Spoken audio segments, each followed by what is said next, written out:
তো বন্ধুরা, গেছিলাম বাজার করতে। তো পায়েল বাড়িতে নেই, পায়েল গেছে পড়াতে। শনিবার ভাবলাম কি বাজার করব, নিরামিষ খাওয়া একটা বড্ড চিন্তার বিষয়।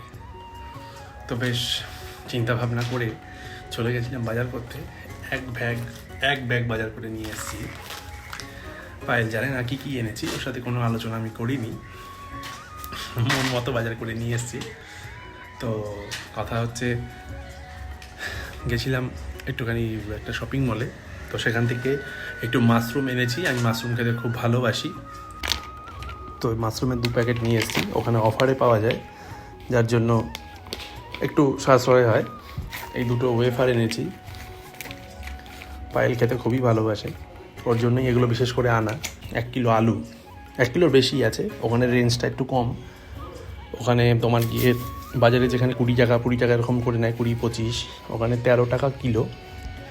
এখানে আছে 1 কিলো 500, ওই সামথিং 20 টাকা সামথিং কিছু পয়সা নিয়েছে। তো এই বাজার করে বাড়ি ফিরলাম। তো দেখা হচ্ছে পরের ভিডিওতে।